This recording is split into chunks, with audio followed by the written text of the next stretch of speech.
اعوذ باللہ من الشیطان اللعین الرجیم بسم اللہ الرحمن الرحیم اللہم صلی علی محمد و آل محمد و عجل فرجہم۔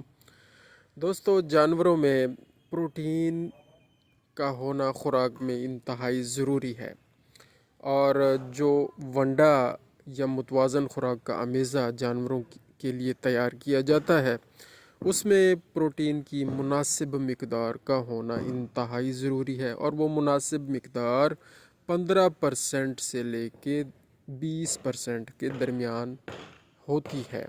اگر اس سے تھوڑی سی زیادہ ہو جائے تو کوئی مسئلہ نہیں ہے، تھوڑی سی کم بھی ہو جائے تو کوئی مسئلہ نہیں، بات وہی ہے جتنا گڑ اتنا میٹھا۔ تو ایک ہوتا ہے جی کارن گلوٹن یا میز گلوٹن جسے کہتے ہیں۔ دوستوں نے پوچھا ہے کہ یہ کیا چیز ہے جو کہ ونڈے میں شامل ہمیں کرنی چاہیے، تو ہم انہیں بتائے دیتے ہیں کہ کارن گلوٹن یا میز گلوٹن مکئی جو ہوتی ہے نا جی، مکئی کے اندر ایک پروٹین کا نام ہے گلوٹن۔ یہ گلوٹن پروٹین ہے جو مکئی کے اندر ہوتی ہے، جو مکئی میں ہوتی ہے۔ مکئی میں صرف پروٹین نہیں ہوتی، مکئی کے دانوں میں کاربوہائیڈریٹ بھی ہوتا ہے، یہ پروٹین گلوٹن پروٹین بھی ہوتی ہے، فیٹ بھی ہوتی ہے، منرلز بھی ہوتی ہیں، وٹامنز بھی ہوتے ہیں۔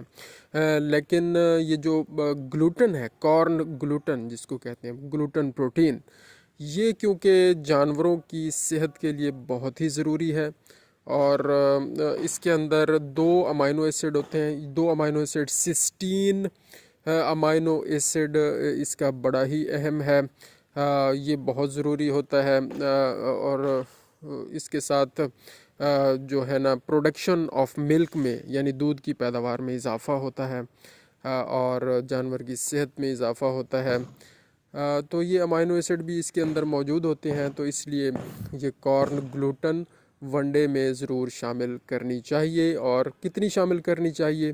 یہ پروٹین 15% آپ شامل کر سکتے ہیں، یعنی اگر 100 کلو ونڈا تیار کر رہے ہیں تو 15 کلو یہ کارن گلوٹن ہونا چاہیے، 15 کلو کم از کم ہونا چاہیے۔ آپ اسے 16، 17، 18، 19، 20 کلو تک شامل کر سکتے ہیں۔ اور باقی ونڈے کے جو اجزاء ہیں وہ بھی ظاہر ہے، کھل بنولا، کھل توریا، اور شیرہ، اور جناب علی منرل مکسچر، ڈی سی پی، یہ چیزیں بھی ظاہر شامل ہوں گی۔ ہم فی الحال آپ کو بتا رہے ہیں کہ کارن گلوٹن کتنے فیصد ہونا چاہیے۔ ہم نے بتایا یہ 15 سے 20% ہونا چاہیے، اور اس کا دودھ کی پیداوار میں اضافے کے لیے اس کا ہونا انتہائی ضروری ہے۔ اب اگلا سوال یہ ہے کہ یہ کارن گلوٹن مکئی سے الگ کیسے کیا جائے؟ اب ظاہر ہے یہ تو مختلف انڈسٹریز لگی ہوئی ہیں، ملز لگائی ہوئی ہیں، فیکٹریاں لگائی ہوئی ہیں دوستوں نے، لوگوں نے، اور وہ اس مکئی سے سٹارچ کو الگ کر لیتے ہیں، یعنی کاربوہائیڈریٹ کو الگ کر لیتے ہیں، اور کارن گلوٹن کو الگ کر لیتے ہیں، اور اس کے اندر جو فیٹ ہوتی ہے، آئل ہوتا ہے، اس کو الگ کر لیا جاتا ہے۔